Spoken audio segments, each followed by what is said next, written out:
guess will be published tomorrow about Mark Zuckerberg and the metaverse, which is a longish story because one has to explain what the metaverse is, of course. And so Zuckerberg himself used the word metaverse was used 20 times during the last presentation of the quarterly results, and so it has been discussed rather extensively. And when Zuckerberg talks about it, he tried to define it, saying that it is an embodied internet and that you're rather inside it rather than just looking at it.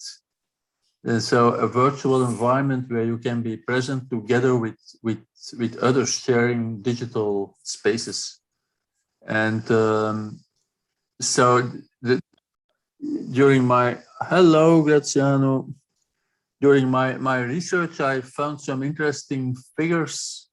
There is, for instance, the information saying that there are about 10,000 people at Facebook working on augmented and virtual reality. 10,000.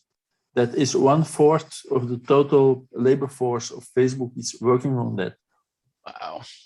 So it's not just a CEO trying to be interesting or science fiction-like or something like that. It's actually investing in it. So I knew, of course, that he had acquired Oculus for $2 billion, but actually they're spending every year. They're spending billions of dollars into this area, and so one of the analysts had made a calculation, and he said that his estimate was that it was $5 billion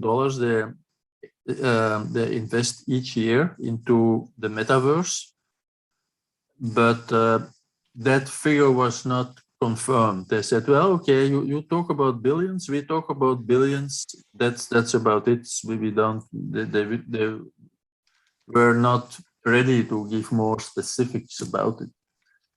But then the big question is, if you invest that much money in it and so many people are working on it, so what's the idea behind it? Why would they actually do it? And so he said that advertising would probably be a significant part of it, but also commerce. If you have people owning their avatar and fancy clothes and digital goods, then you will have a huge digital economy. What Facebook is doing now already is trying to give a kind of complete service to small enterprises and big enterprises if they want to. So they have this virtual showroom called Instagram, and they have WhatsApp, which could be used for clients to talk directly to the company. They are working on payment systems and all that. So all those mechanisms and expertise could be used also in a kind of a digital metaverse economy as well, of course. The strategic reason behind it is also that he literally says that the metaverse will be the successor of the mobile internet. And in the mobile internet, they are in the frustrating position that Apple and Google, of course, they own the operating systems, and maybe not in case of Google, it's a bit more complicated, but anyway, the operating systems and the hardware and the software and the systems are not controlled by Facebook. They are controlled by companies who are at least partially also competitors, maybe. And if Apple says that they don't want, that they want people to decide about tracking, well, there's nothing Zuckerberg can do about it. And so he wants to avoid to be in that kind of dependency situation in for the next phase of the internet, which would be the metaverse phase. And that's the reason why they build hardware and systems and software and all that. So there are strategic reasons and commercial reasons. And then you had Matthew Ball. We discussed him. I also mentioned in the article, Matthew Ball. That's a guy who, with all those criteria which we discussed previous occasion. But it seems that Zuckerberg is a reader of Matthew Ball also. Seems to like the guy. And the interesting thing is also that but if you look at there, it seems that Bloomberg Intelligence, for instance, they see for the year 2024 a market opportunity of, I'm not sure what they exactly mean by that, but they're talking about $800 billion. And ARK Invest, which is ARK Invest is the vehicle of Cathie Wood, the famous investment guru, if you want. They see that the revenue from virtual worlds in 2025 would be somewhere around $400 billion. And while in 21, in this year, it would be 180 billion dollar. So that says something about the importance commercially and strategically of the metaverse. Then again, one has to see that it's going not that very fast, that technologically it is very challenging because you need what you said, Robert, that it is a bit tired, that you get tired and that it's cognitively not that very easy to work in VR. But so if you you need technological progress for stuff such as lighter and smaller headsets, for instance, higher resolution of your images, but you also need standards, common standards, so that, for instance, you can teleport with all your digital assets from Fortnite to Roblox, and from a work app made by Facebook, you should be able to teleport to another meeting, which is maybe in an app made by Microsoft, without changing avatar, just by teleporting and maybe having some security checks, but not too much. And so we also need to have an environment where potentially hundreds of millions of people can be concurrently. So all that is not being realized now, and that takes time. And so they acquired Oculus in 2014, I believe. It took until last year that they developed the Quest 2 that got a bit of traction, but there are still, they need about 10 million people in order to make that system, that ecosystem like so that it can actually function on its own without being too much subsidized. Then from 10 million people, developers, it becomes an interesting market for developers and game makers, but they're not there yet. So and then if you compare that with the numbers of consoles being out there and of PC gamers, really, if you are now at about maybe 5 million people using these things, then that's really not much of a market. So the question remains whether all this talk about metaverse and all that, whether it is actually something which appeals to the general public or whether it's just a kind of a dream by a bunch of big CEOs, of course.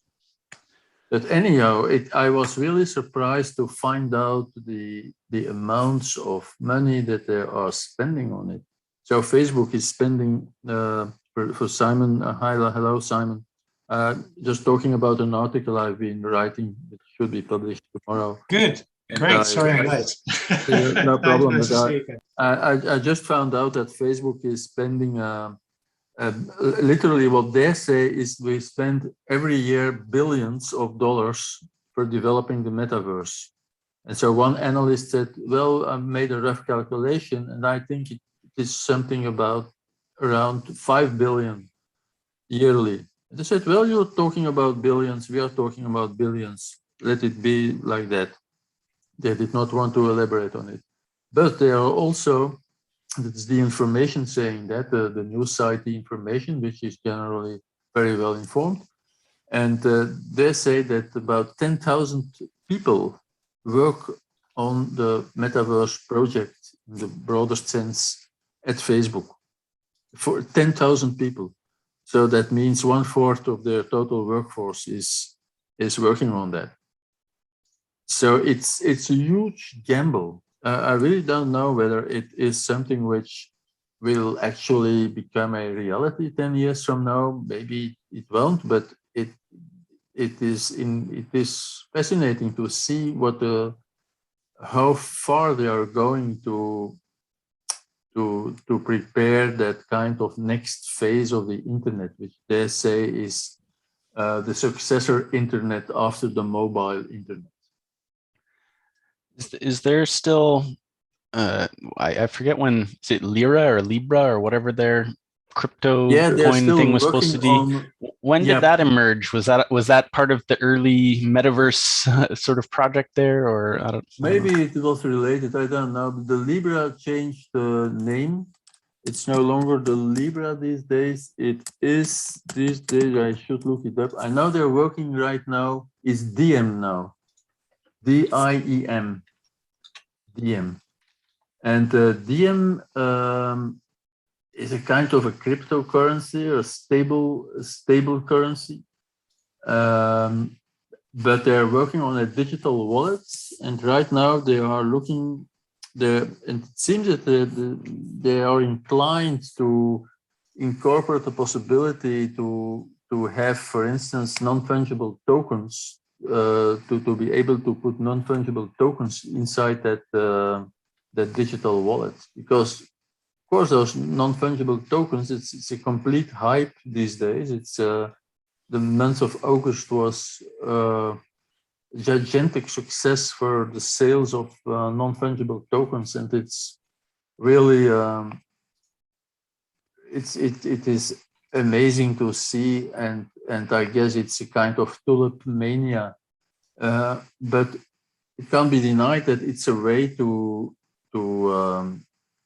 register on the blockchain who owns which digital asset, and so it could be a way to make it easier to transfer property rights and digital assets from one island in the metaverse to another island, to really be the owner of a skin for a gun, for instance, in Fortnite, and to take that skin to prove that it's actually your skin and to take it with you to Roblox, for instance, or to Minecraft. Of course, there's a lot of other things which need to be done then in terms of technological interoperability, but on the level of ownership rights and payments, blockchain could be one of the solutions, of course, I think. So they are very interested in that sphere as well. Actually, it made me think earlier, depending on what sort of billionaire you are, it's either, I guess, space travel, or is this it's not so much inner space travel, because it's still using a lot of energy to go into the metaverse rather than sort of, I don't know. Just staying at home. Yeah. But one could say that a lot of these things exist anyway. I mean, Fortnite exists and is huge, and so the same for Roblox and all those other games and virtual environments, and Zoom exists, and there are about 50 apps these days for specifically for work-related collaboration. So these things all exist. So what would be added is a kind of a layer to make it interoperable and to make it easy for people to travel from one part of that digital realm to another. While giving you the possibility to control more of your data maybe and more of your assets. I know it sounds weird in connection with Facebook, but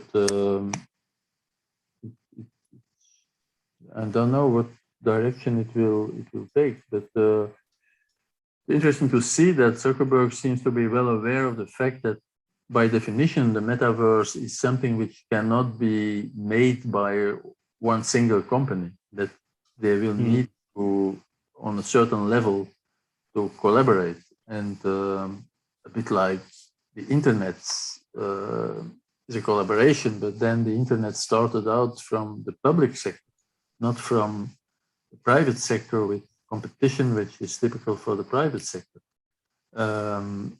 So I don't know whether they will be able to do it, but there is a lot, as you look at Satya Nadella, Microsoft, or Jensen Huang from NVIDIA, or Sweeney from Epic Games. They all talk about the metaverse as a kind of a desirable next phase of the internet. Even though it comes from very dystopian science fiction stories. Yeah, but why on earth? Why would they? I mean, are they just jumping on the bandwagon? Is that the kind of like? Yes. Is it the case of? Yeah, I mean, why are they talking in positive terms about it? You cut out a bit there for me. Yeah, you cut out a bit. Yeah. Sorry, I just think, why are they talking in positive terms about the metaverse then? I mean, why is it in positive terms? I mean, well, I think because they see that that many people are playing games and are studying on the internet, and I guess they want to boost that because it is something where a company such as Facebook could earn a lot of money doing so. I think there is an ideological idea of having this kind of planetary digital realm where you can actually go to school and work and relax and do whatever you want without having to take into account geographical distance, like we are doing here, for instance. But it could be better. We could be as holograms in a space together and have a whiteboard and walk around and see each other in 3D. You too, though. Roland and Graziano, you're old enough to remember Second Life. Yes, but that was not like that. That was on a screen in 2D. Of course, if you were sufficiently imaginative, then you could be so engrossed in Second Life that you would no longer realize that you were staring at the screen. But of course, if you had this kind of VR environment or an augmented reality environment, and you guys could actually sit around the table here, or we could sit in the office of Robert or whatever, that would be a nice experience as well. So I think there is a kind of a technological dream of just building such a system. But there is also a commercial reason, which is very important, because they would never have 10,000 people working on it if there was not the possibility of having a huge return on investment. And so the return on investment has to do with advertising, using the data of all those people and what they are doing in the digital space.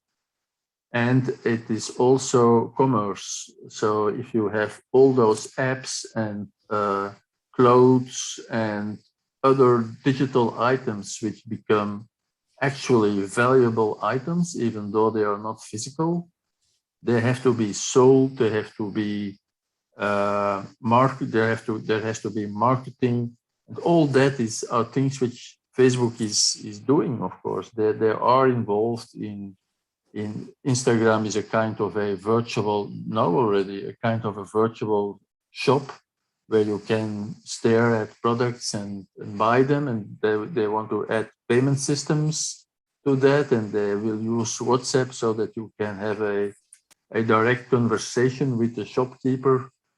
And so they are already very much into that logic, and they just see that if this digital metaverse kind of thing further develops, then they will earn even more.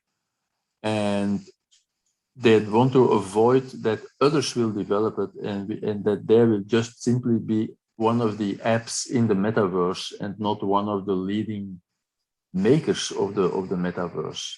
And then they would end up being in the same situation as today, where they are completely dependent on Apple and Google for the mobile internet.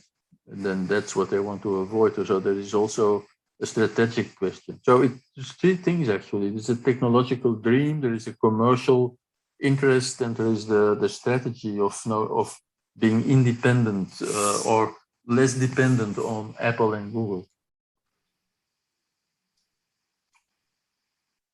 But of course, it's a scenario. What if people just don't want it? What if people think that it is far too intrusive to play in a metaverse using hardware made by Facebook, for instance, and knowing that their data will end up with Facebook? What if people say we don't want that? It's far. Maybe we want to use Facebook on our smartphone, but it feels, it's also an issue of feelings. It feels too much Big Brother-like if it has to be a space which is also dominated by Facebook. And if the amount of data will be so staggering, because if you use a headset, whether for augmented or virtual reality, it will capture so much of your body also, what you are looking at, how you are moving, what your expressions are. It's a treasure for marketeers and for all those people. So I can imagine that people will balk and say, no, I don't want it. Very sorry. And that in 5 years from now, Oculus will have maybe 15 million users. But that's still very insufficient, because they need hundreds of millions of users in order for a metaverse to take off. So I don't know whether they will succeed, but they don't care, and they invest staggering amounts of money.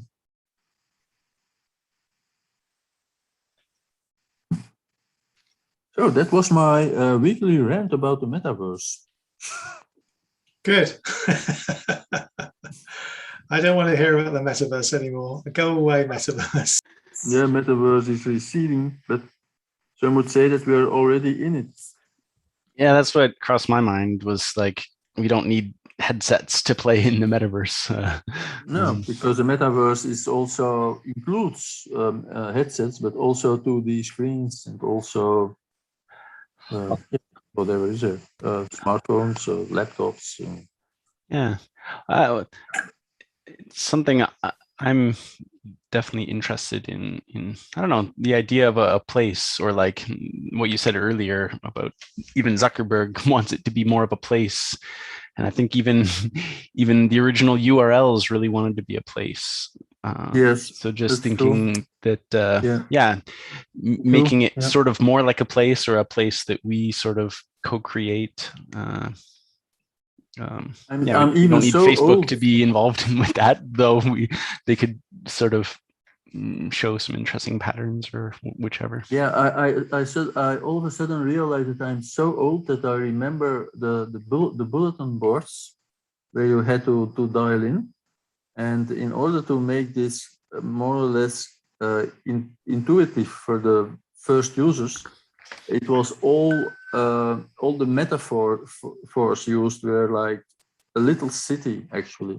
So your mail would be the post office, and there would be a library where you could find documents. That was the library. And so even in text, it was represented in such a way that you could, okay, this is a virtual city.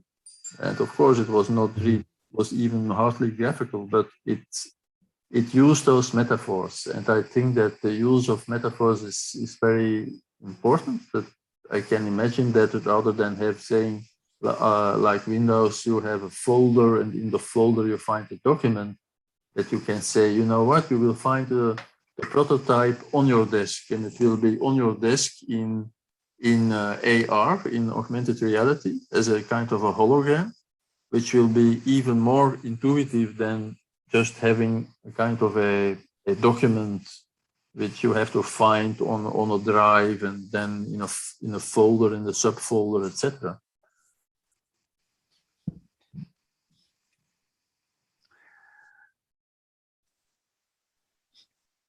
I was going to joke in a way about, I think, Graziano's question of can we space to live. I think we already, I don't know, maybe it's not meta or hierarchical, but we already live in the metaverse, or because it's contained within the universe or something like that. That metaverse isn't really some other thing or something. If it's a useful concept at all, I guess is up for question as well. Yes. I was trying to sort of work out why am I cringing? Why am I kind of thinking, I mean, I don't really know, actually. I can't put my finger exactly on why I am cringing at the whole idea, but I'm definitely cringing. Is it more than using that word or name than, say, I don't know, talking about digital public infrastructure or no, something? It's nothing to do with the name. Nothing, and the name metaverse doesn't worry me at all. But the concept, not the name. But it's like the idea that it's extreme dissociation. It's an extreme kind of body dissociation in a way. Weird. I don't know.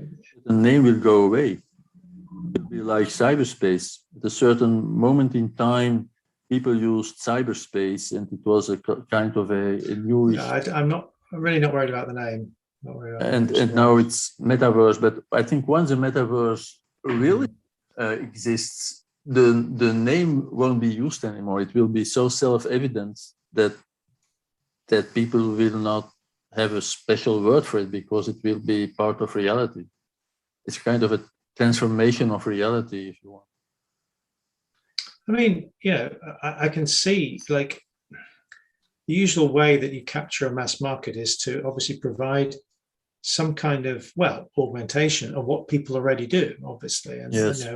Like here, we're providing an augmentation of, like, we're not meeting in a pub, we're not meeting in our own kind of kitchen, we're actually meeting online, but it's the same thing.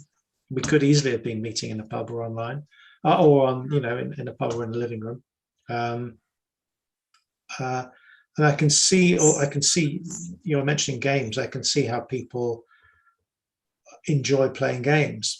Yeah, sure, I enjoy playing games. Although actually a colleague of mine that was in CETIS, retired from CETIS to make actual physical board games, and he's actually in retirement. He's concentrating on paper and cardboard and plastic. It's really interesting. Forget the computer side. But I think more than anything else, it's the way in which it plays into a narrative of let's distract ourselves from the real problems of the world and fiddle while Rome burns, or whatever it is. That's the way. I think that's what makes me cringe. That's what makes me recoil in disgust. Because it's as if let's distract people a bit more. The distraction power of soap operas is waning. Netflix is having its day now. Netflix seems to have a big distraction power. What's the next one? Well, maybe it is. Then you presuppose that the metaverse is all about gaming and entertainment, which is not the case, because it will be also about education and about working and collaborating on serious stuff. I can imagine that if you really can imitate the affordances of a physical space, you could have an upheaval also in education, because all of a sudden you would be able to attend, if you have the money, of course, to attend an Ivy League institution in the States without having to actually go there and have all the expenses of stopping your job here, going to another country, finding a place to live. But I mean, I've not had first-hand experience, but what would you do with fraternities and being hazed? I mean, you can't. It's not the same. No, of course, it would not be the same. But then again, maybe the fraternities and all that are very nice for 19 years old who are impressionable. But if you are a 25-year-old or a 30-year-old and you say, I want to stop working for a year and I want to go to Harvard in order to have a decent education about one specialism. I don't know what specialism. You are no longer confined. It's already the case today. You can go to edX exactly. etc. Exactly. You can, But you could have a far more intimate relation with a professor or a bunch of professors, and having really the feeling that you are sharing the same room and discussing in a more human way than having to stare at a pre-recorded video of edX, for instance. Fake intimacy. Why? Because it is digital? No, because it's multiplied. You can't multiply. You can't because multiply the professor can only see that many students. Yeah, exactly. And so, I mean, the challenge that I would have for anybody that wants to use an idea like that is, okay, how can we take something like the metaverse and actually use it for something which is very, very clearly for the benefit of everybody, and in the long term, taking into account climate crisis, taking into account all the other sort of big problems of the world. In particular, taking into account inequality. Oh no, sorry, we can't do inequality because we're Facebook and we're actually sucking up all the profits. Sorry, that's one challenge we can't address. Is inequality. Bad luck. Oops. We're going to pay our shareholders, but no, not you. We're going to extract money out of you and give it to our shareholders. Yes, but I mean, if there was a serious way of using a tool to address global problems in a way that they cannot be addressed at the moment, that would be interesting. Show me one.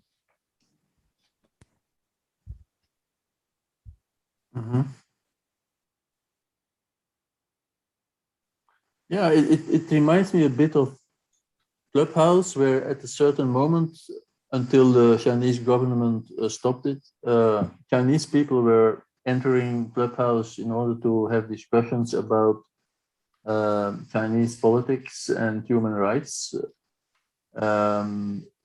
If you could have this kind of virtual pubs where people from very different parts of the planet meet each other and can discuss while being physically safe. That would be interesting. I remember, for instance, one of the more beautiful aspects of Second Life was at a certain moment there was this story about Palestinian people who were actually interested in how it would things go in the synagogue. And so it seemed that it was not self-evident to enter a synagogue in Israel being Palestinian. And so they did it virtually. They went into a virtual synagogue and where there were actual Jewish people doing what they do in synagogues. The same applied for mosques, of course. So it can be used in a way to bring people together without having to fear that things will get out of hand, or of course things can get out of hand, but in a exactly. I mean, like, you know, instead of fearing that you're going to get blown up by a rocket, you fear that your presence is going to be tracked by one or the other Secret Service, and you're going to be marked on a list for assassination. True. You know, like that's not going to help. Sorry, no, it's not going to help. Yeah. In fact, exactly what you don't want. In a very totalitarian physical. You're going to go to a very physical place with no electronics, and then you're much safer. Mm-hmm.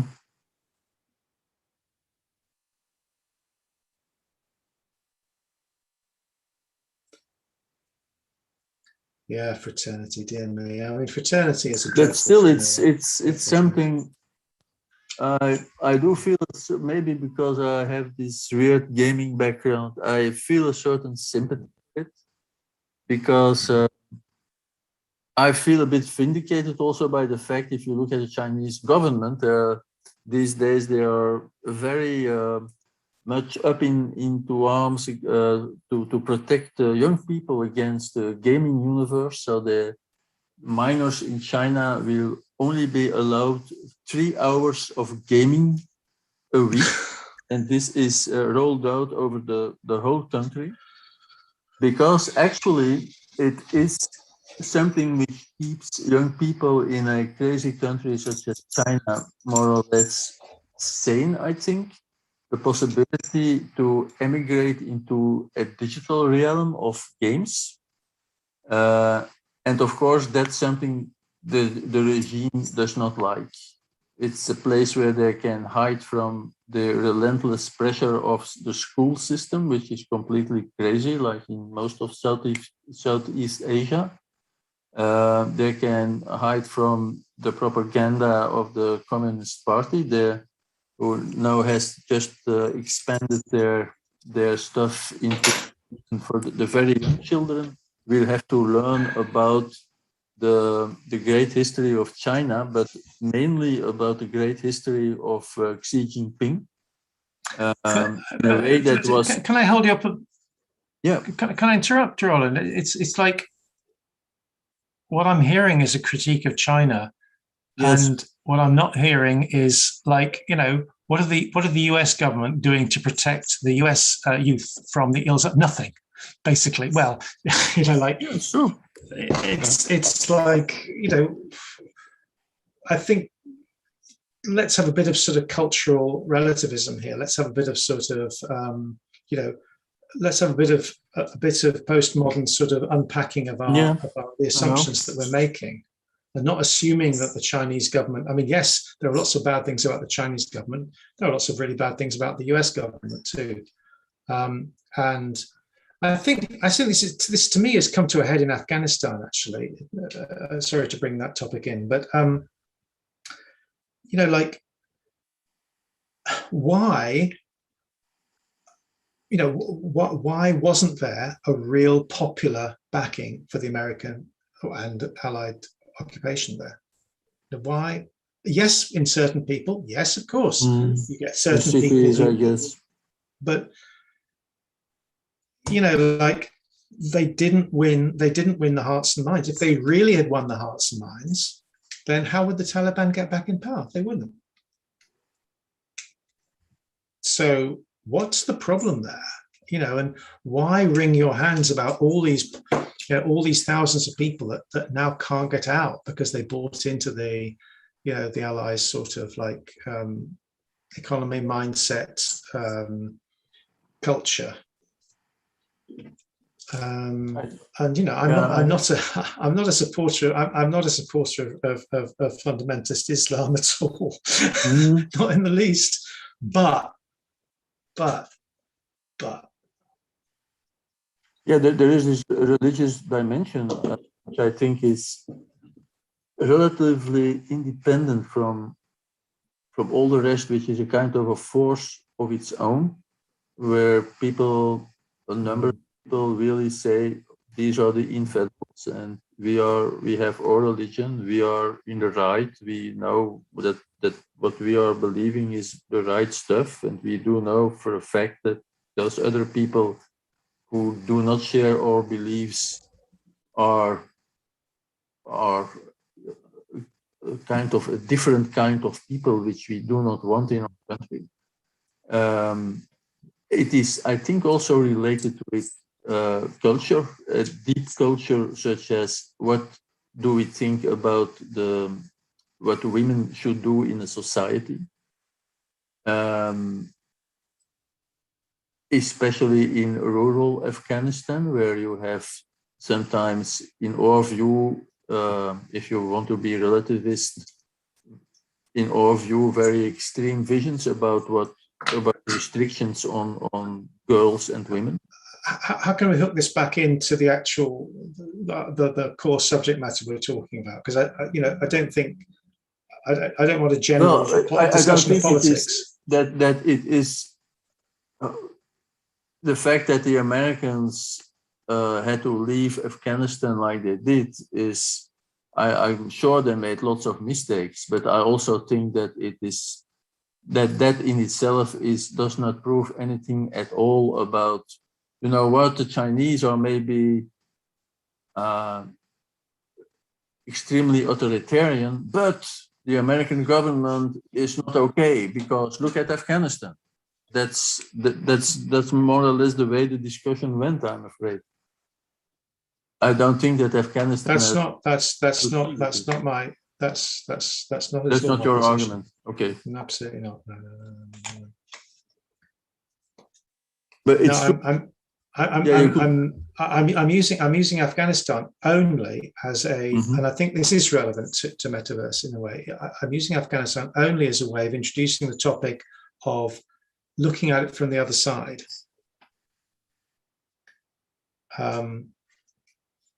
And in a kind of postmodern way, actually going through the process of questioning our assumptions and actually unpacking the motives that we have for the views that we have. Let's deconstruct our own sort of positions on this.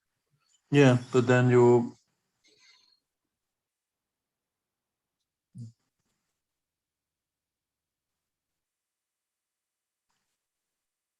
but just that makes it very difficult because Afghanistan is a very extreme challenge in order to think in a postmodern and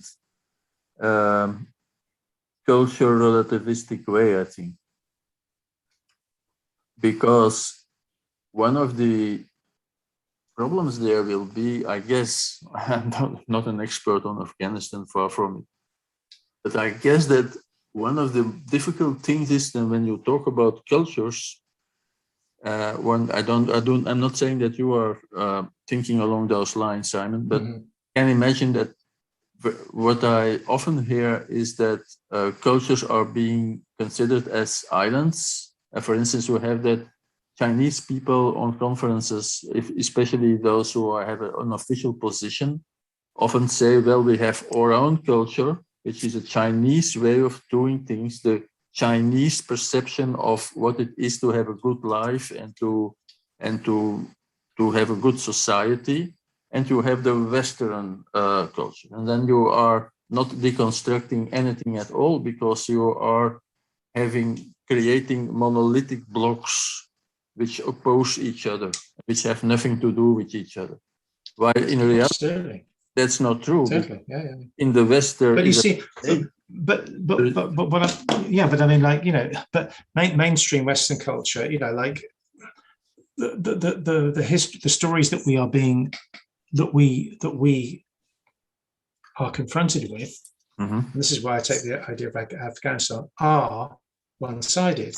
Now, it's understandable they're one-sided, but Mm-hmm. they are one-sided. And I'm not saying there's no virtue in that side. Of course, there's virtue in that side of the story. But it's not, you know, it's not a cure for one-sidedness to be one-sided and say, oh, the other side are one-sided, so we've got to be one-sided as well. That's not No, a of cure. course not. No. But I'm fascinated by what happens in the gaming realm in China, not because I want to say that it is okay gaming companies to make young people and children completely addicted so that they play for 30 hours a week. It is more that I wonder what is happening in that society, because sometimes you see kind of very understandable reactions by not only young people. There was a beautiful column in the New York Times about a woman who actually quit her job as a journalist at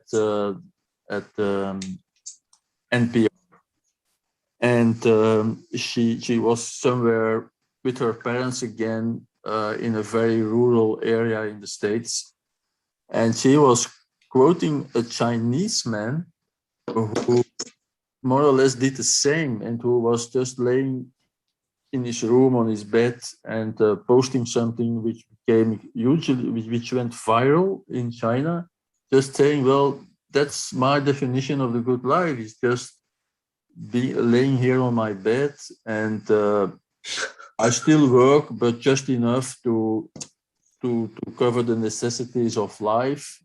I don't want to participate in the corporate rat race anymore.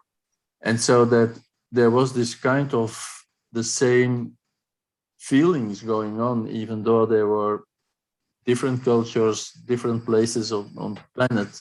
And then I'm saying this because I think that what often happens with young people is that they are everywhere under this relentless pressure of parents and elder people telling them, you have to be very good at school, you have to go to the best universities, because else your life will be hell. And so they are under this tremendous pressure of high competition, and they retreat into those virtual realms, those artificial paradises where you have different kinds of competition which are more what causes that? What are the preconditions? What are the preconditions for that stress?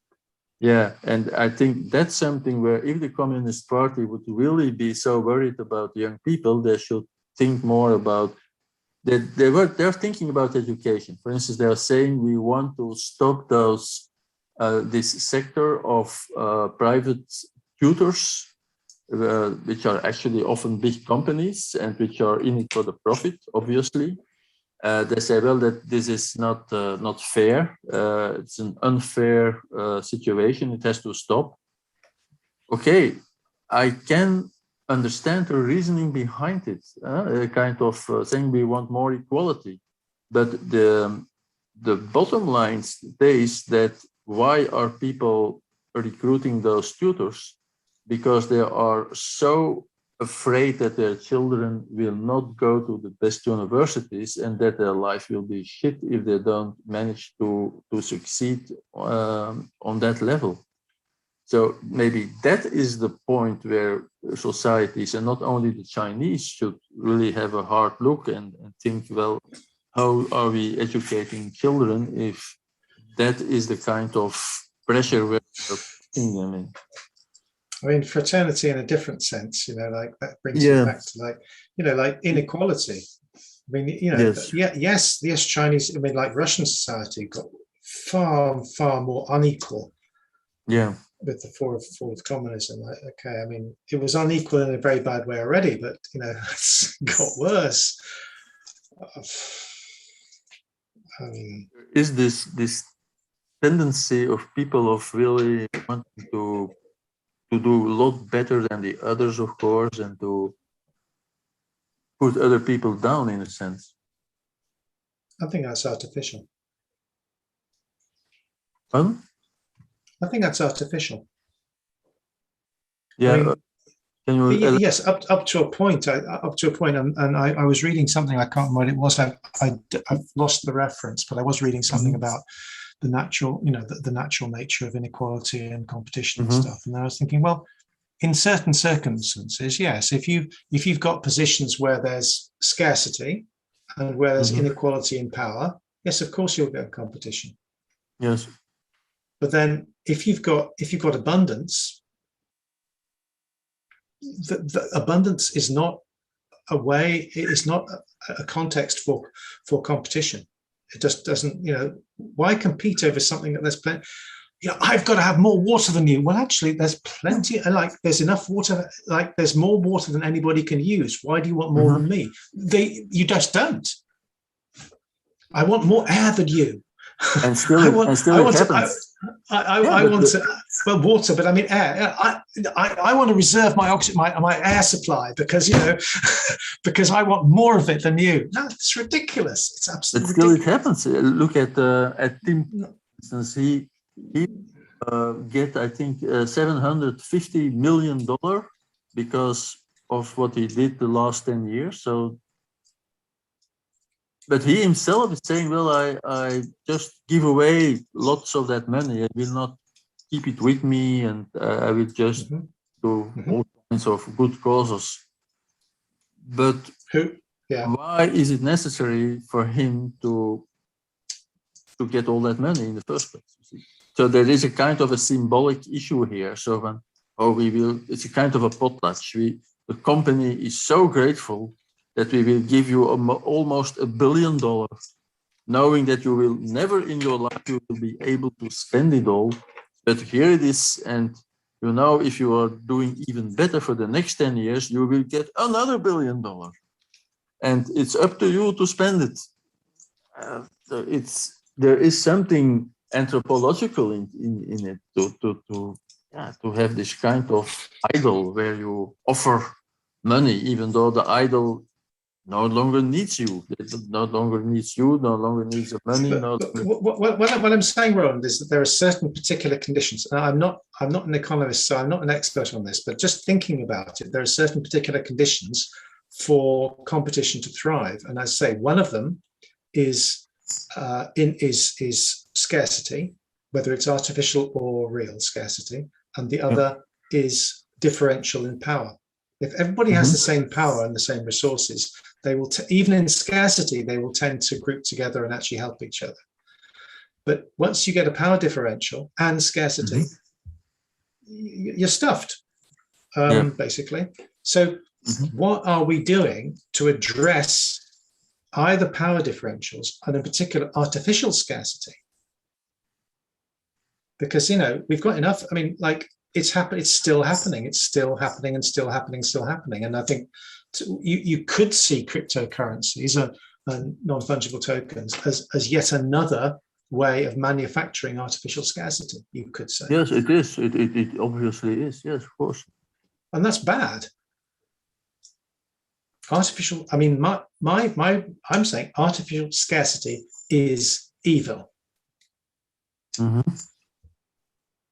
what if it just, I don't know, maybe it makes no sense at all, but it's just a kind of a weird thought. What if artificial scarcity is something which is not that very artificial, but is a kind of a way people use to give meaning to their life? Maybe it's not a good way, but maybe it's a way they do this in order to if you look at it, lots of companies and institutions are doing things which are actually not really necessary. They are producing exactly, which is not needed, which is harmful, and yet you have thousands and millions and hundreds of millions of people going to their job every day and really trying to make that company thrive and to be important inside that company and to be appreciated by their colleagues and competitors. And that's their life. And if you take it away from them, they end up in that big black hole, and they all of a sudden they're why am I existing? Why am I on this planet? No. Only some of them do that. But increasing numbers of people are doing exactly that and walking away. And I think COVID has actually increased that tendency. That's an interesting idea. More people are walking away, definitely. But there is something in it, isn't it? That you have all those companies doing completely useless things, and people who are really feeling important and appreciated because they have a role in that. Yeah.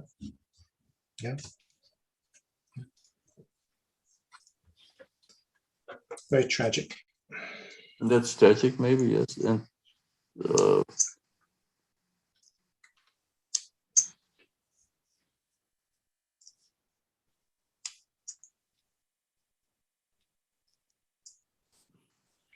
And you have then the repetition of that logic in people's free time when they start to create stuff and making it artificially scarce so they can create another economy, another work which actually working what they do. They are literally, I went today to a virtual place, Decentraland, and in that place you can earn a non-fungible token by mining. But the mining is literally mining. So literally it is digital, of course. You have an axe and you have meteorite falling in the grass next to you, and you just have to start using your axe in order to get all kinds of rare metals. And if you have enough rare metals, then maybe you will have the right to acquire a scarce NFT, and then you can put that which reminds me of a certain of one thing I really wanted to get back on with games, is that the idea of games is a neutral one, but what values are games actually embedding in the people that play the games?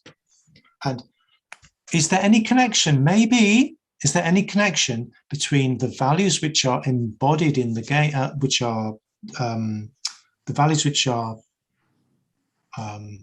pervade the games, and the values which are necessary in the culture to sustain the game creating companies and the game space, and the game, the people that make money out of game copyrights and game sales. I have an interesting book about that.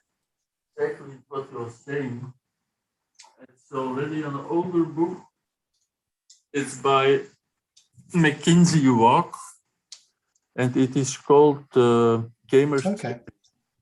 And gamer theory is exactly about how the game space of society interacts with games themselves, and gamers could eventually try to escape that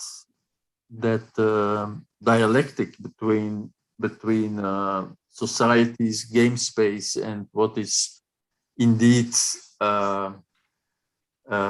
structurally brought into those games. But it was so remarkable to see that those people were with their access.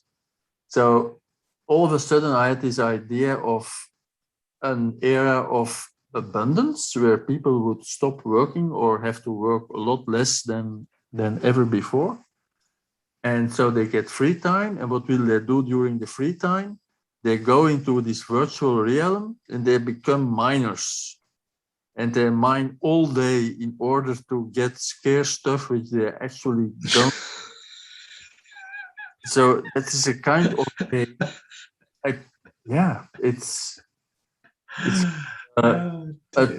I think it's almost a kind of post-stress syndrome, post-traumatic stress syndrome. You know, you went through all that shit of competition at school, and well, exactly, it starts in school. Exactly, it starts in school because only the best people get to the best schools. Only the best people get to the best universities. So you went through all that shit. You're completely traumatized. And just like a soldier who is returning from a dangerous mission, they get home and they are no longer able to sleep in their bed. They will sleep on the floor. Maybe they need a weapon close to them in order to fight, even though there are no enemies anymore. But it's in their system. They have to cope with it. And so you have people that you take away the bullshit job, and they start creating a bullshit job in. It's not for everybody. That happens to some people and not other people. No, of course, I'm not saying that it's universal. I'm not saying it's universal, but it is very remarkable to see. If it's not universal, you've got to say the other one, or else you kind of like.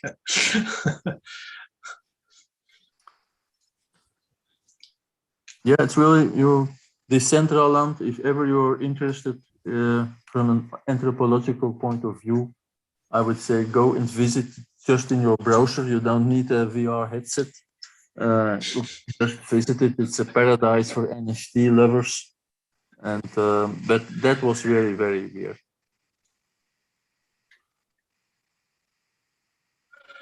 And it was a bit addictive because I of course I participated in the thing. I try to be a participative journalist in what? Sorry, what were you participating in? To say? Huh? What in what? Participating in what? Into the mining, actually. So I wanted to know what those people were talking about, and often the conversations were rather pragmatic and lame, but there were some also more interesting technological conversations about certain technological aspects of the. But in the meantime, we were just happily working away and collecting rare metals and all that, without even being sure that we will actually ever get an NFT after all that work. I think I missed it, but do you have to swing your controller and do the manual labor? No, you don't. Oh, okay. It's not that bad. But you have to run. So the meteorite is maybe 200 meters away, virtually speaking. So you have to go to the meteorite because you can't do it from a distance. And then you have to click, and then the thing will start automatically. It will start hacking away. How about a proof of co-working space where your camera is on and you have proof that you are working?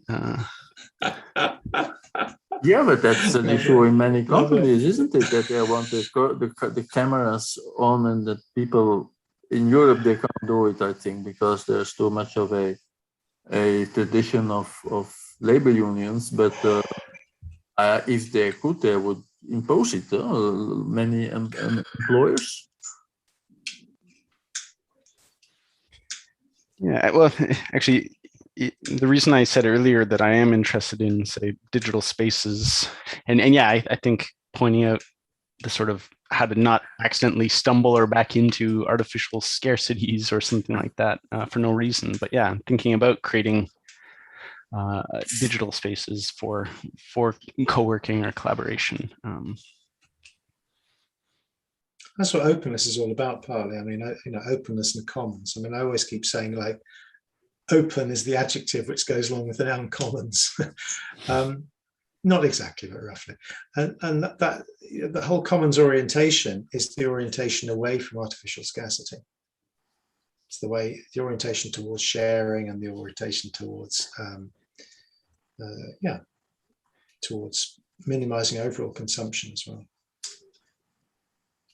Yeah, So, actually, I was just today moving. playing with open versus public, because this idea of public commons came into.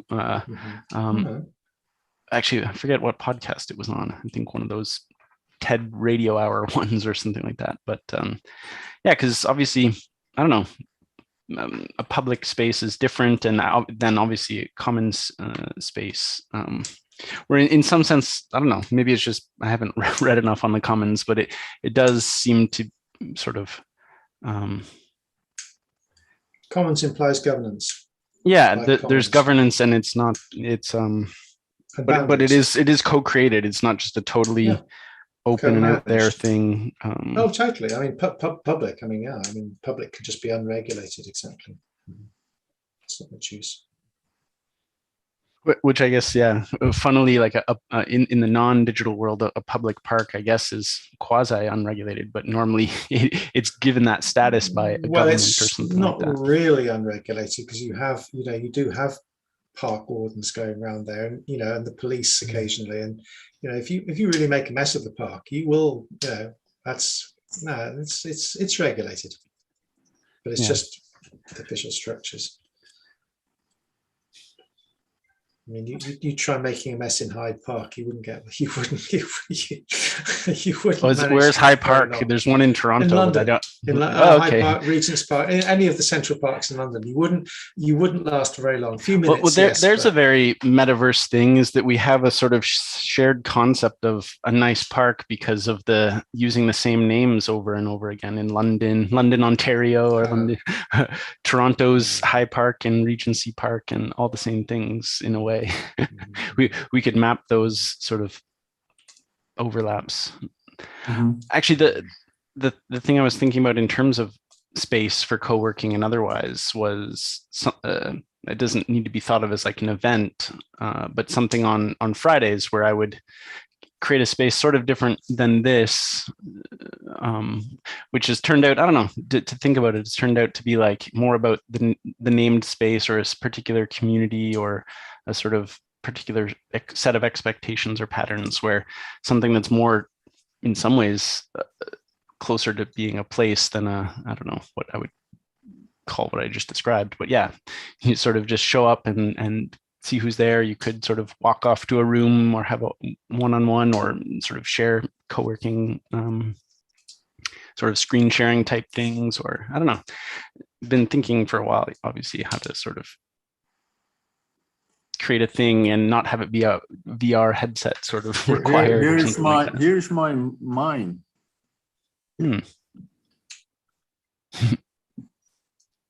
Oh, you're mining. Okay.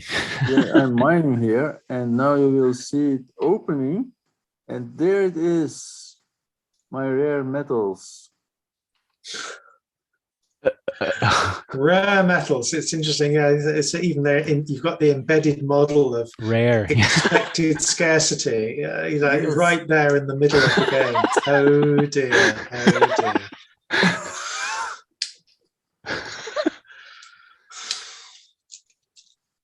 But then that's what we expect, isn't it? Of course. If you don't have artificial scarcity, you cannot support capitalism. Nice loot. Yeah. Well, yeah. Loot, yes. Is that's sort of like a pirate concept, I think, right? When you plunder. Yeah, looting. Yes. Yeah. Looting. It's not very environmental friendly. No.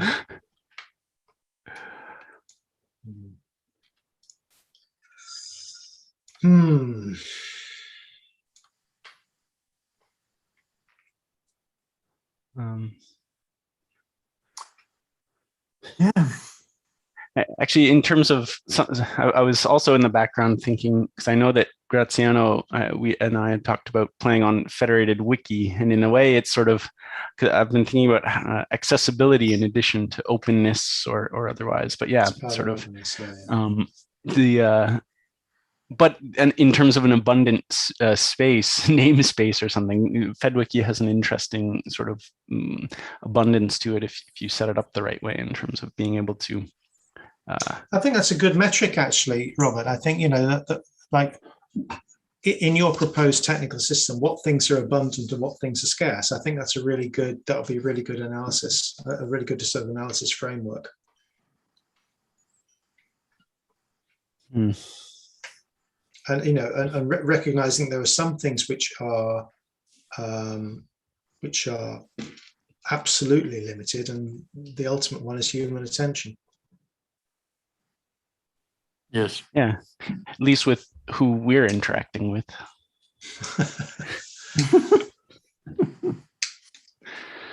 But the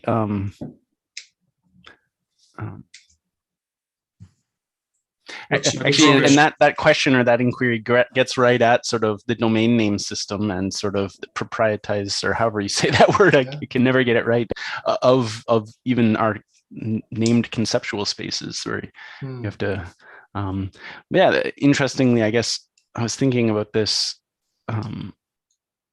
we could play around with sort of redirect lists on something like federated wiki. So when you turn on an extension, you go into sort of your curated redirect worlds where nobody gets to define what domains are for you, or something like that. Or maybe everybody, it's a bit like universal basic income, universal basic namespace, like everybody is awarded their own, like namespace as a birthright. Why not?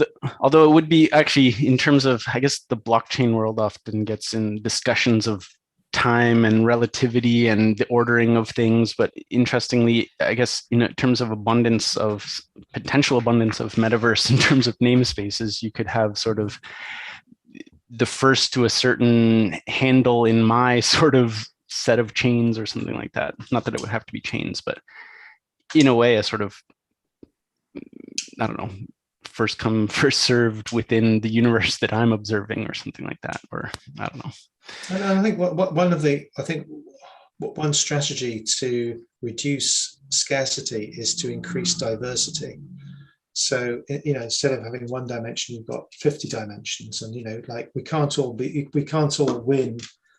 I mean, I suppose up to a very, like that's the beginning of the Olympic Games, is you broaden from one event to 100 events, but then after that, like you want to get way beyond that. So, like you just broaden it immensely so that everybody can be good at what they're good at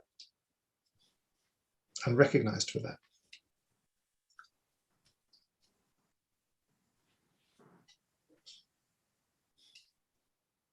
I mean, that's got a lot of problems as well, but I mean, follow the spirit, not the detail. The detail won't work, but I mean, like what can you, let's go back to the question one back. In the kind of in a wiki system, for example, what is abundant and what is scarce? And I think you're quite right in pointing to actual accessibility rather than just theoretically everybody can have whatever they want, but actually no, it's if there are learning barriers to achieving something, then it's not practically there. Yes, everybody can design their own WordPress theme if they want to. Yeah, sure. It's just that it takes a long time and a lot of, a certain amount of resource and intelligence to actually learn how to develop WordPress themes. So that's not realistically there, which is why there's a market in WordPress themes. And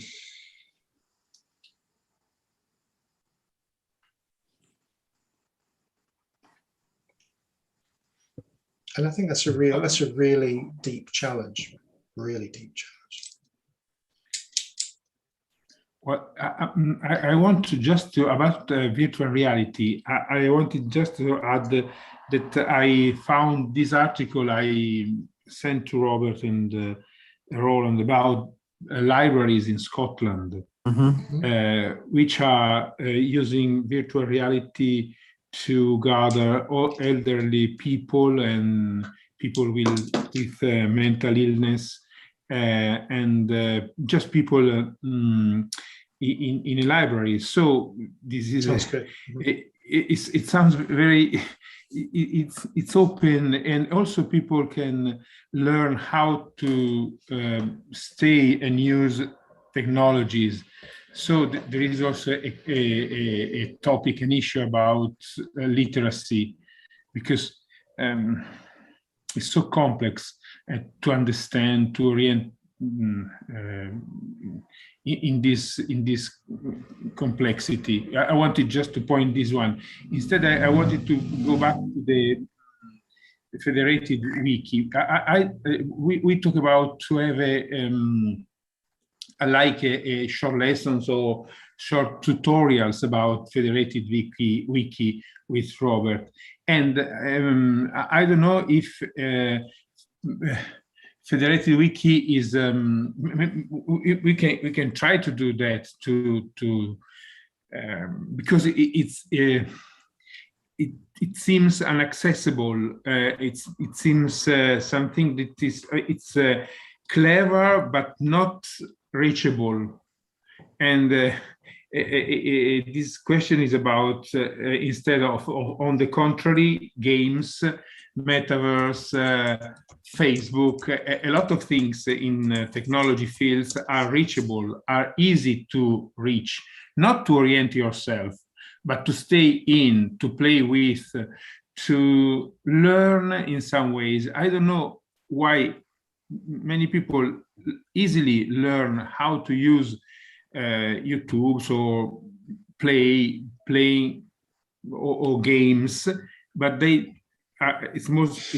is more difficult to learn other stuff. Very good designers. That's the main thing. Very good game designers. Great.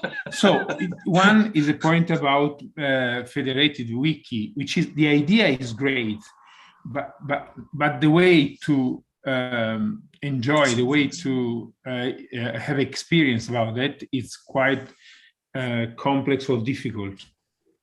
And I like to go back to federated wiki to see, because we start last year also. Roland had a site or a federated space, and frequently we started from that federated wiki place with a lot of thinking and writing by Roland, and I remember Roland, maybe also Robert. I don't remember now. And just it was a place clever in the idea of exchanging and maintaining properties of ideas and concepts and contributions. Just that.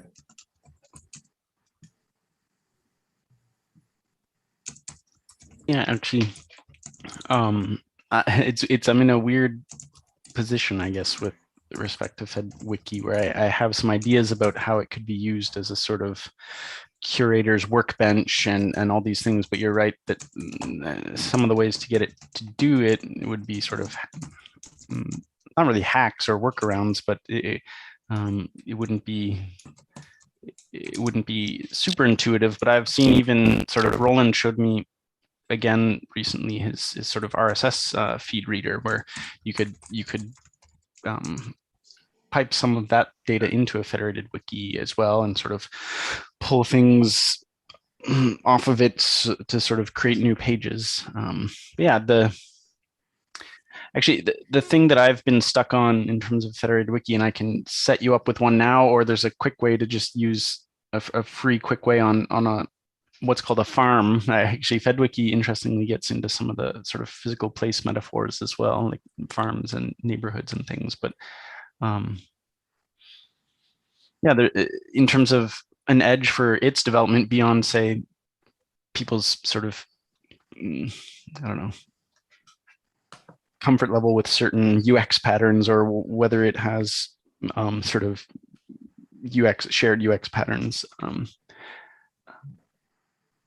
I mean, I think you know my basic problem with FedWiki. I mean, I think it's very good at a few things of what it does, particularly the whole thing of, like, which I saw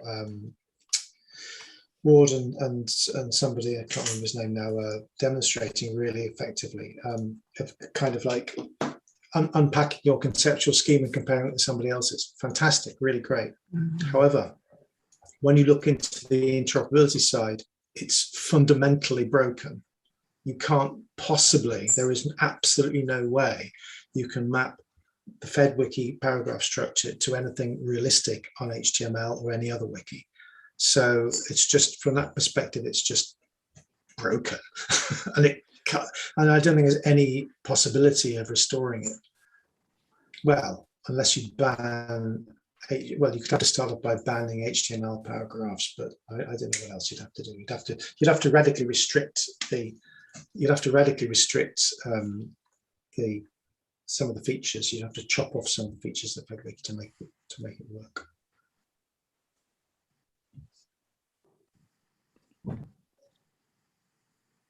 Yeah, actually, even some of those things I think could be, I don't know, addressed maybe even fairly easily. Sort of FedWiki makes JSON available, and that's sort of what any API for interoperability sort of expects anyways, but it could also make the equivalent HTML available so that that's also available at the same sort of endpoint. Yeah, but the thing that killed it for me straight away was having an HTML paragraph. It's just lunatic, absolutely lunatic. You can't get, I can't see any way you can get around that at all. I mean, if you show me a way you can get around, you know, like, because you're embedding stuff inside it. No. If you're prepared to give up some of the features of FedWiki, then we're starting. I don't think I understand fully what you're saying, but just the fact that there's an HTML type, because the default type is even simpler than that.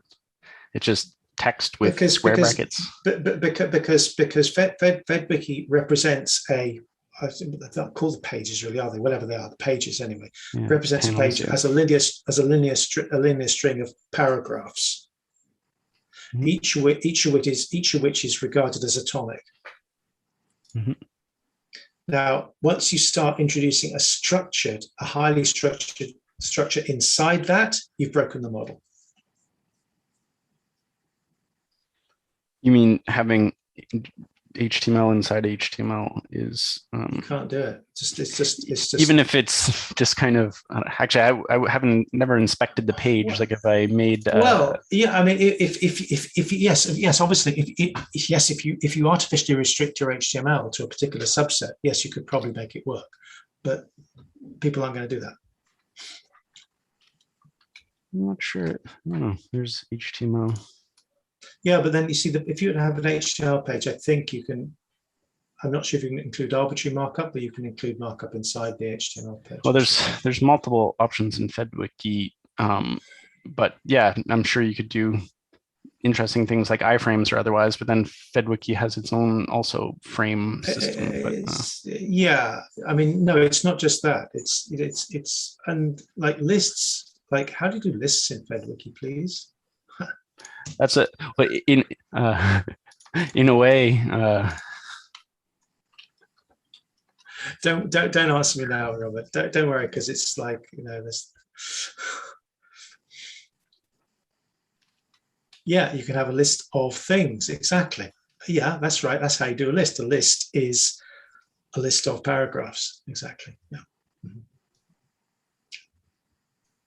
Yeah.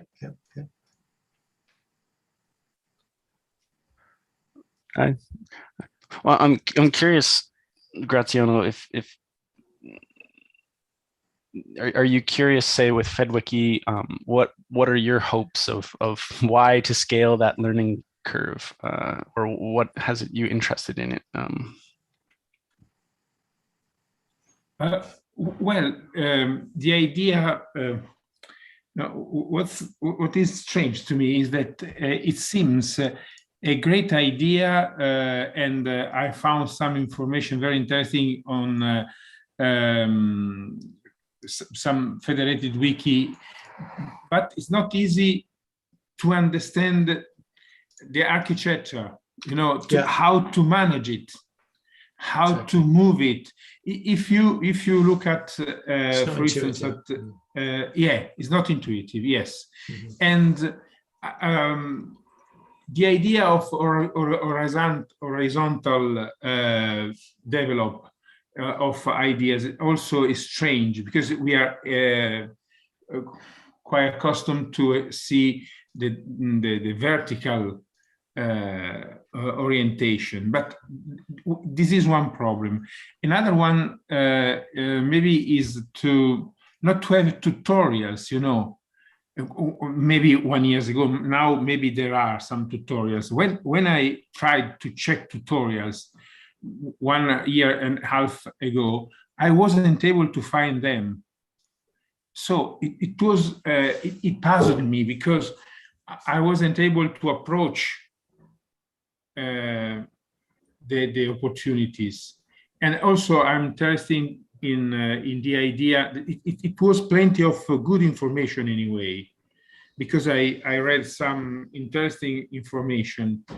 And actually, sorry to cut you off, but something, just occurred to me that the main and default and accessible tutorials at all times, and this is something similar to the command line, is a sort of text-based help system where, the questions you have, you need to be literate in order to sort of learn it, where a set of videos or a sort of participatory sort of experience where you learn it with your hands, would be, because I just realized that it has a wonderful system that explains all kinds of things, but to hand it to you, Graziano, would mean that you'd have to read obviously a bunch, but it's a whole lot. Even that's less intuitive and sort of ease and accessibility of a learning curve, I guess. Can I just a quick question, Robert? You come across Massive Wiki?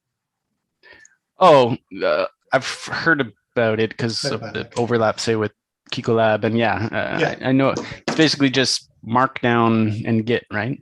And basically Obsidian graph visualizations or something equivalent. That's the core. Yeah, I think so. Yeah, it's an interesting model though. It's absolutely not doing the same thing as FedWiki, but it's and what I would love to do with all of these things is to say, okay, look, FedWiki is really good at a couple of things. How can we capture the essence of how it's really good at that? Like Massive Wiki is good at something else, and then there's Jury's Indie Wiki, and that's going to be good at something else. and then there are existing wiki systems which are really good at other things. How can we just like kind of say, okay, look, what are the different features of wikis that exist or that don't exist yet? Which, are they good examples? Are they easy to use? Are they intuitive, like you're saying, Graziano? I mean, do people find those features usable? Do they have a good user experience? And if they do, then let's try and copy those features and capabilities into or build them into a sort of like into a kind of I make an example. Wiki model. Sorry, Simon. Please. No, I make an example. I started in February 2020 in MetaCAugs, and I saw Miro because Robert was using Miro to document and to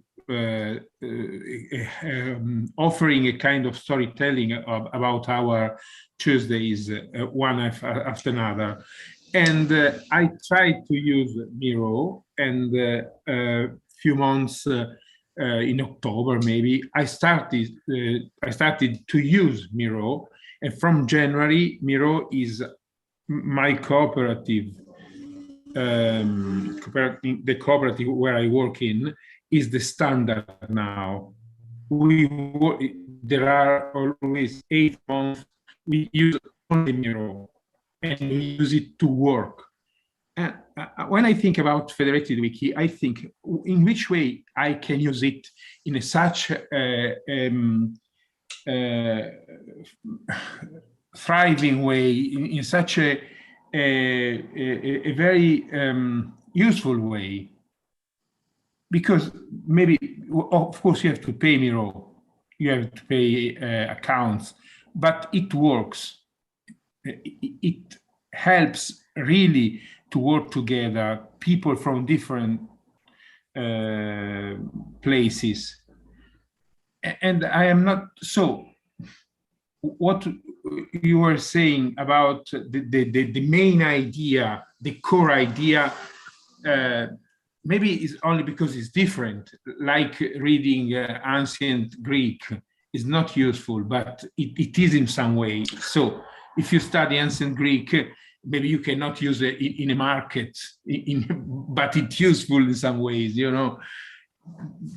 But I cannot grasp the opportunity. Also, even though I'm interested about federated wiki, because maybe it's because you have to be a little bit more than a low-level user. You have to be literated in JSON and markup and maybe in HTML. I don't know.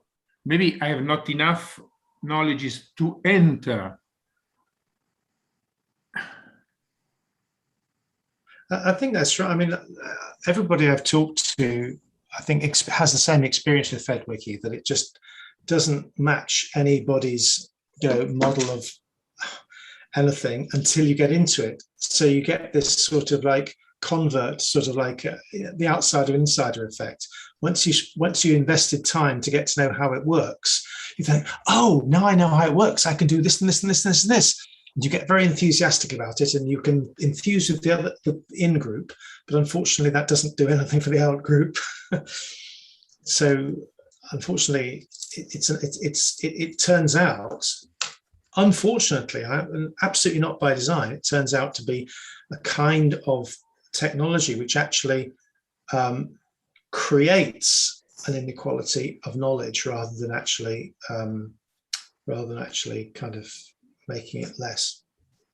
Inequality of operational knowledge. The two things, I don't know, in thinking to explain, because yeah, I can see how Miro, especially for artists or people with a pen or even just moving images around it, it's a sort of a wide open collaboration space. Whereas something for FedWiki, which is very entirely text-based, and not just that, but every content type has what's called a domain-specific language just for that content type. So HTML being one, but in many ways it's for writing, and there's probably multiple sort of recommended patterns for how to write differently in FedWiki, and in some ways I think Giri and others are interested about in Wiki because as a form of tools for thought. So, but then a particular form of thought, not all potential forms of thought, but maybe if you practice and write in this way and you try on these different patterns, you find that it's you write differently. Basically, would be the sort of. It makes it interesting. It makes it interesting, you know, because this question is very profound to me. Many different ways to write. And so when you write short paragraphs and you go down and you have a kind of rooted paragraphs and you articulate all your ideas in concept and descriptions, and you work really on writing, which is very interesting. But you do that. You need to master a little bit. You need to master more than a little bit the software. But I mean, I'm interested in it. The other thing, I don't know, because on the surface glance and thinking of it through a sort of frame or lens of the wiki that you're familiar with and what wikis are for and what they can do is. Because in many ways, Ward calls it a data wiki, and the reason I said earlier it has the potential to be something like a curator's workbench is because you can do interesting things with data that's on your page, and sort of as you add more columns and more things onto your page, now the data that's on the page is now interactive with each other, and so some of the plugins have to do with visualizing the data that you've pulled onto your page, or these sorts of things. And good stuff. But what does it mean, pointedness? Oh, I just one point at a time. Make one point, or okay. In the past, actually, some history about FedWiki. before they had full search, like if you type down here the search, it now has full text search over all of your pages that are in your current neighborhood. But previously, it would only look at the first paragraph, and the pattern or writing expectation there that Ward would recommend is make sure your first paragraph is a great synopsis of that page and what you're writing about, because that's all that will appear in the search results. That's no longer true, but I think that fits in with some of the recommended writing patterns within FedWiki, a different way of writing, and sort of. It fits in with several recommended writing patterns for journalism. But yeah.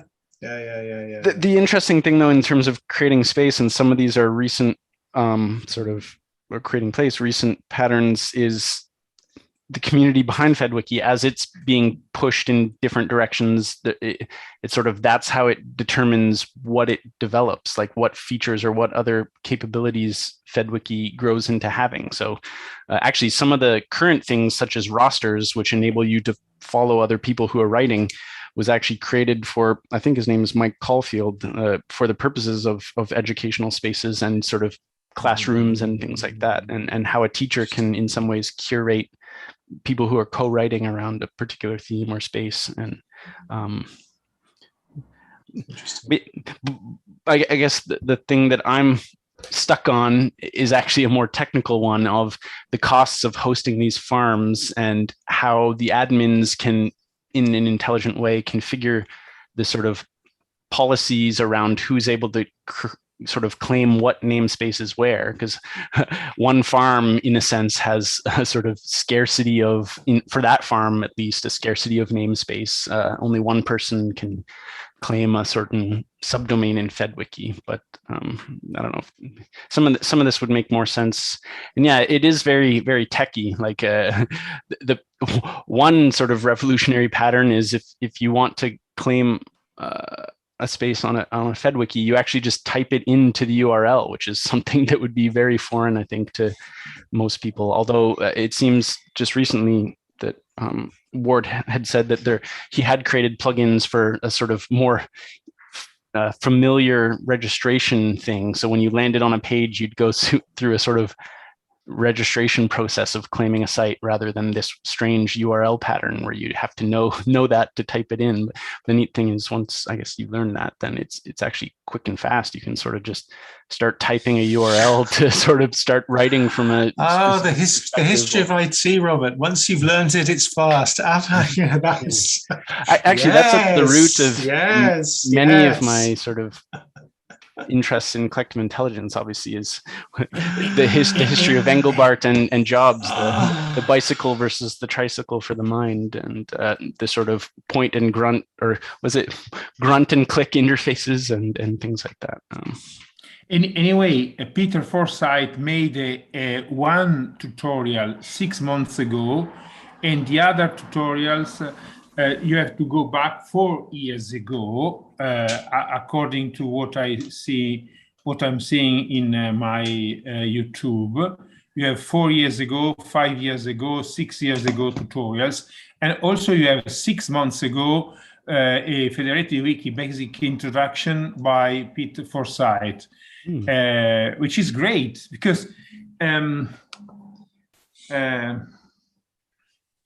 let's say also outcast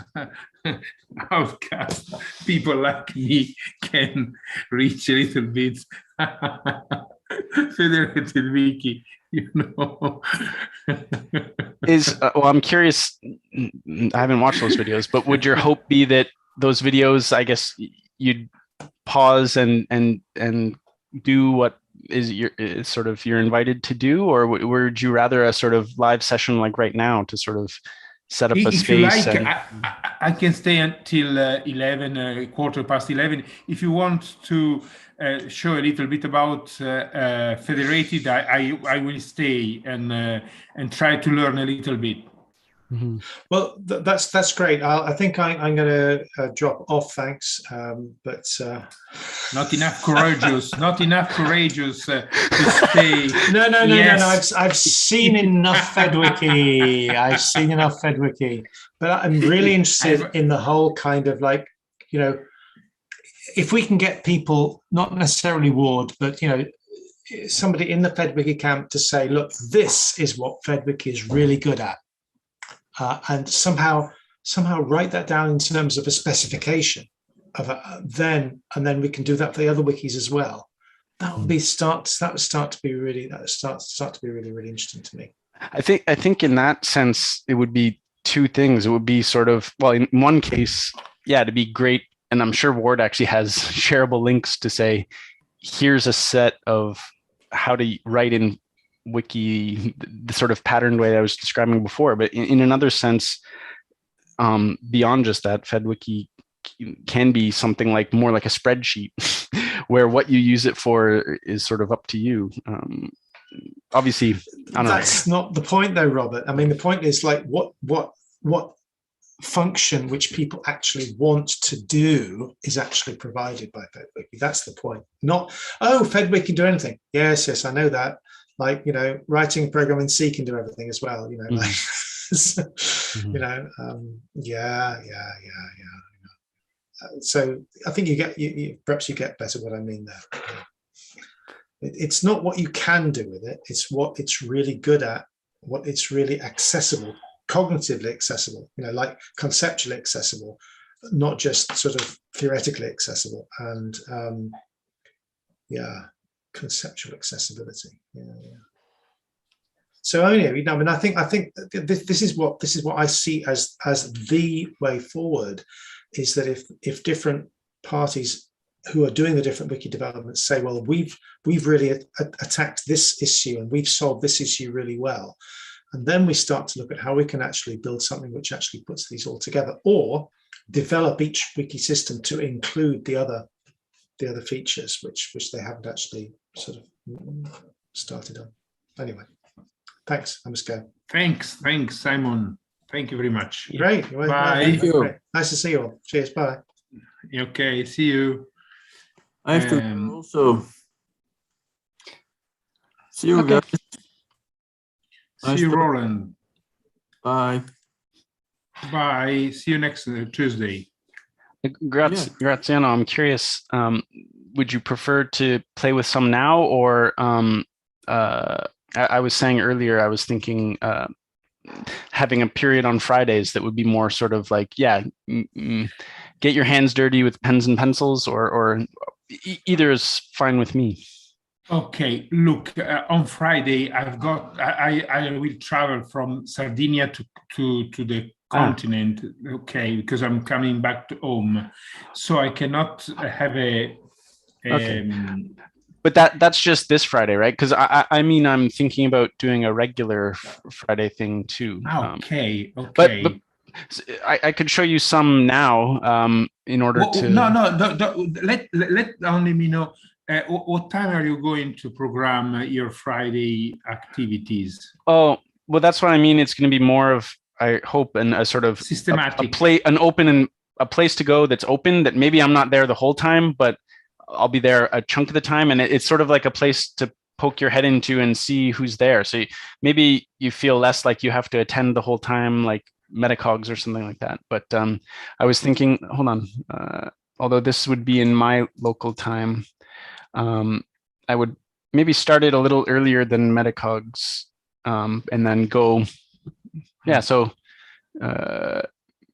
maybe 2 or 3 hours earlier than MetaCAugs, and then just have the space be open maybe a longer stretch of time, like 5 or 6 hours or something. But it's a kind of job, it's a kind of voluntary activity, it's a kind of experimental activity. Yeah, experiment in co-working online, because even we saw today, like we could at any point in MetaCAugs stop and start playing with FedWiki, and that would maybe be more co-working or co-learning rather than say, like talking about how to use FedWiki rather than just using it or something. Okay. So it's more about, I guess, participatory sort of learning co-working. Yeah. Okay, co-working. Okay, I understand. Okay. I like to see. Or maybe if I put on something like a virtual calendar for it, a little more sort of like we've done with MetaCAugs, but sort of, okay, maybe we put out that Graziano and Robert are going to play with Federated Wiki. Maybe we want to film what we're doing and sort of share it. A little bit more programmed. Yeah, so if others are interested in that and they want to show up for it, then they can attend too or something. Yeah. Because Friday is a good day, but I will maybe I have to plan. Maybe I bring Josué to judo and I go to take him back around my time, 9 o'clock in the evening in Italian time. So it is your 3 o'clock time in Toronto, I think. Okay, so after 3 o'clock in Toronto time or 9 o'clock in Italian time, maybe I'm 9:30. I can jump in and to play a little bit in this way you are describing, because it seems interesting. Yeah. Just okay, so maybe not this Friday because you said you're going, but let's schedule a Federated Wiki event in a space on Friday. It's a kind of laboratory, kind of tutorial, live tutorial, live activities about it's, and you are going to see if somebody else is interested in jumping and to so if I'm showing FedWiki, maybe others have questions too. To learn, it's a more co-work and co-learn. Okay, I'm interested in that. Because sometimes, just to add, sometimes I'm not maybe the energy, because it's too demanding. But sometimes I feel that it's very important the way to learn. Of course, you can learn looking at the people, but the field, the set is not setted for learning, but you can look at it sometimes a more didactic setting. It's more functional. It's much more functional. It's more effective if you have a didactic setting. Sometimes it's okay to just go around, look, learn by exposure, not by intentional acquiring knowledge and information. There are different kinds of learning, of course, and no one is better than another one. Sometimes you learn, like in the language, in a language field, you learn talking and listening and take part in conversation, or you learn following a grammar lesson. And sometimes it's useful to learn from grammar lesson. To me, also sometimes entertaining as well. It's you can accept different ways, and you can play with different ways. And you also to see how to move from one to another, not to stay stuck in a way. Yeah, actually, I haven't. And there was another thing that somebody reminded me of maybe a more didactic or teaching way of using what's called bridges in Matrix and some of these chat things to bridge channels. But it occurred to me, that I should think a little bit about. Well, this is the good thing if it was on a calendar event or something, that I would prepare some sort of logical way to sort of show Federated Wiki, and it's not just off the top of my head and I'm showing, it could do this, it could do that. It's sort of a sort of I could think there is the word extemporary, less extemporary. Let's say I'd look for the word. I think that's right. Extemporaneous. Extemporaneous way, extemporaneous way, less extemporaneous, a little bit more prepared, a little bit more guided. I think that's even the MetaCAugs calls, for the most part, I just jump in the Zoom call and it's extemporaneous. But if I'm going to be showing how to use Federated Wiki, it would be useful to The neat thing is I could write a federated wiki with my own personal structure for how I would teach federated wiki, and then I could just click through it as a sort of almost like a slideshow. This is what I mean. It can be used for multiple things. It's not. It's good at one thing, but it's good at lots of things. I don't know. Once you learn. I don't know. And also one question about not being impromptu or improvising way of teaching, to me, is how to maintain a great grasp of attention, how to make people curious. Because when you move to didactic way, you can move to boring zone, you know. And it is a challenge, you know, because when you are extemporaneous, if you are able to attract attention and to show things different, and you go behind asking people who are asking questions, okay, you go in a nomadic way, which is interesting in some time for some while. From some span of time, but also sometimes it is useful to be a little bit more systematic and at the same time not losing the ability to attract attention and the ability to interesting people about the topic you are showing and illustrating and teaching about. And that is a kind of challenge, a kind of not easy activity, you know. But it is interesting and useful as well, because there is a lot also about how to teach in a digital space about many different topics, which is another question to me. And we are really thinking about the use of Miro, and we use it extensively, and we use with a lot of people as well.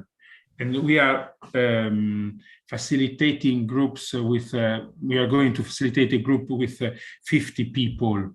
So there will be 4 of us working together. And also the idea how to prepare the board to welcome people and to get people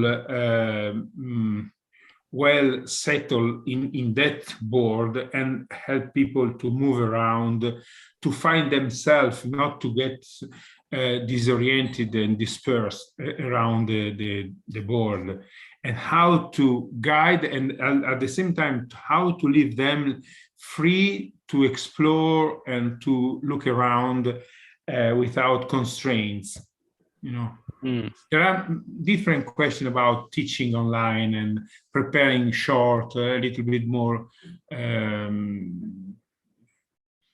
long lessons and or moment of learning, maybe kind of let's say the same structure of federated wiki in a like a pointedness, like pieces of knowledges that you put together, you know, like a mosaic, you know, of learning.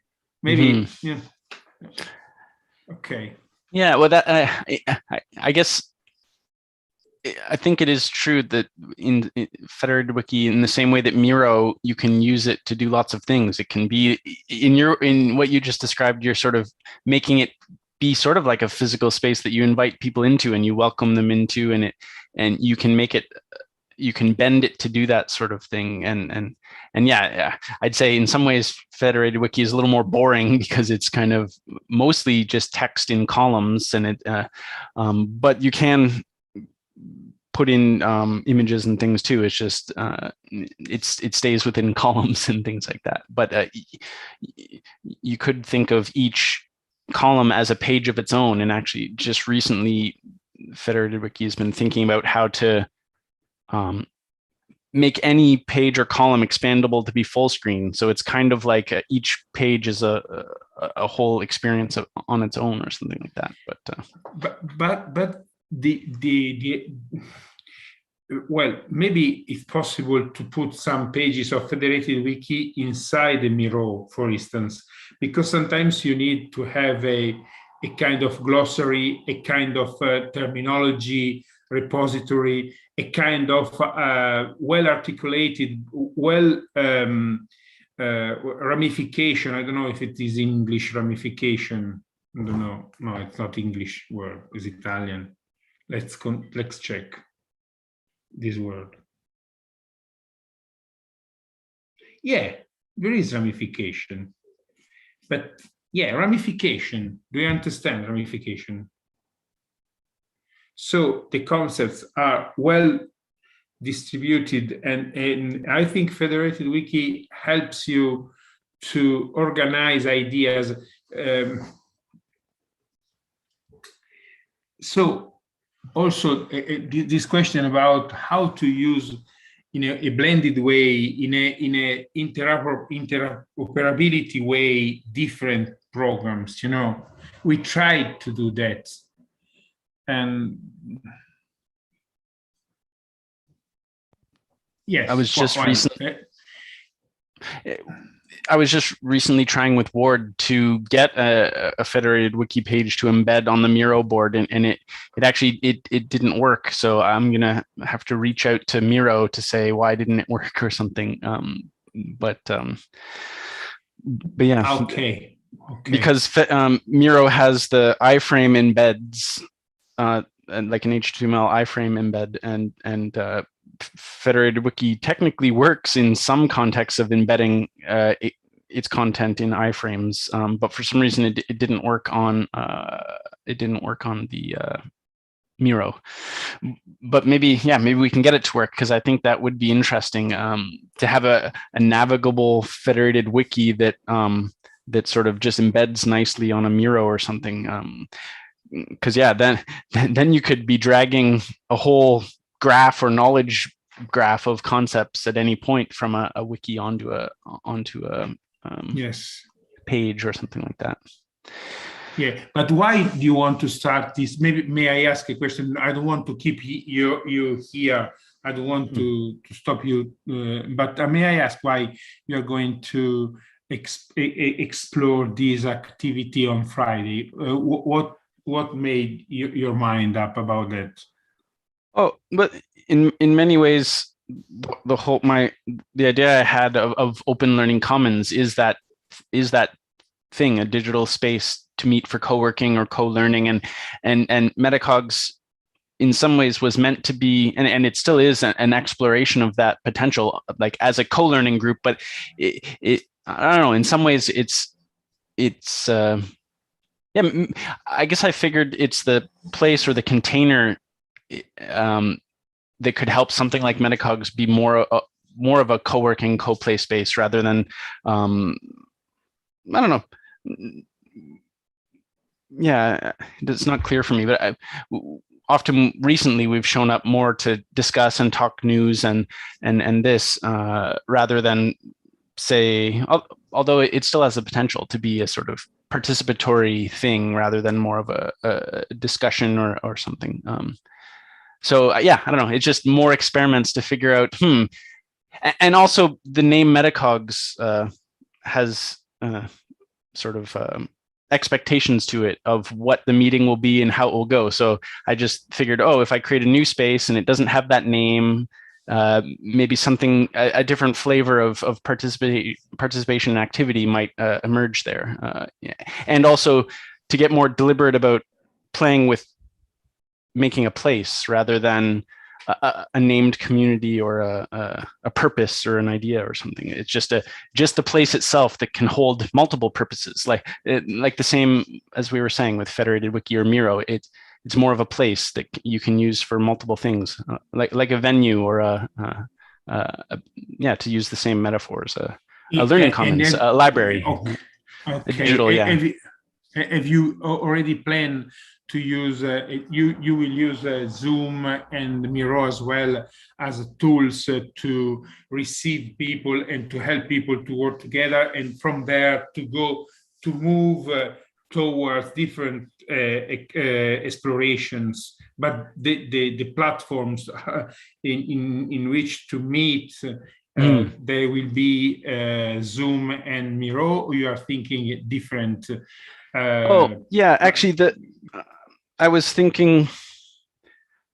actually, instead of Zoom, I was thinking it would be mediated mostly with a calendar, and maybe try something, try GatherTown actually, because it also can embed multiple things, and it feels more like a physical space that you can walk around in and has multiple locations to go to, but it can still be a sort of metaverse thing where it has other digital media embedded, or within the room you can click a link and now you're in a Zoom room, or you click a link and the Miro board's up, and so it's yeah, I don't know. It also means, yeah, if you show up, there can be multiple things going on, and it's not just Zoom or something. But yeah. Okay. Yeah, actually, some of this is just more learning and exploring. Like I found Miro from doing that, and actually, I myself I'm being asked soon to help facilitate a larger event online with, I think, maybe 100+ people, 120 or 150, and I think they want to use Miro in some way, and then also do multiple breakout rooms. So yeah, you work as a facilitator. Yeah, more on the tech side. So I probably won't do as much speaking, but in terms of managing the breakout rooms and sort of maybe helping them think through their participatory process on Miro or something like that. I haven't talked to them about it, but yeah. So yeah, I don't know. Okay. It is a very metaverse sort of thing. Maybe this digital open learning commons or something, a sort of a place to go that isn't a physical library, but it's sort of like a library. But yeah, it's public in this sense, but it's not public in the sort of national government sense where it's a Canadian or an Italian public library or something like that. It's just a sort of yeah. It's open access in some ways. Yeah. It's open. Okay. Although I'm always reminded that within that there's still the digital infrastructure hosting costs, which is an interesting part of the discussion. And this is why the federatedness of federated wiki is interesting, because you don't have you can have multiple people hosting in different places and yet still sort of working together, sharing data, and these sorts of things. So there's a learning component there to learn how to host this yourself if you want to, which is a learning curve for me too. I don't have a large experience with sort of being relied on to keep the servers running so that the farms are accessible. But this activity on Friday is not a professional activity. So how you can fund it? How you can have money to do this activity? Yeah, well, actually, the thing, it occurred to me on some level, the tools like GatherTown, at a small level is free. So I don't know, Martin Dow will definitely want to have the whole thing in some ways sort of be self-hosted instead of relying on GatherTown for a piece of it. But I don't know, yeah, for me it's also more experimentation rather than a professional thing, although some of the learnings or patterns might have implications or be useful within more of a professional situation. But I guess the interesting thing is this same infrastructure is useful or could be used within communities that maybe don't think of themselves as a business, or they just want, it's like if every local community or in a condo building or something, if they could sort of have their local bulletin board or something that's doesn't, I don't know. I guess we sort of have this, but it's a shame that it would be Facebook or something like that running that. So, yeah. Okay. I don't know. Lots of experiments. Thanks for, Thanks for pointing out the didactic potential of sort of, maybe I can do some preparation first instead of just have it be all sort of, extemporaneous. Okay. So not this Friday, but next Fridays, maybe I'm interested in. Okay. Okay. And you just shoot me on Telegram the time that would be best for you, and then we'll schedule it for then. And then if it's just you and I, that's fine. And if it works for other people, then they can show up too. And yeah. Okay. In any case, we will see on Tuesday. Yeah. Okay. Okay. Thank you. Bye-bye.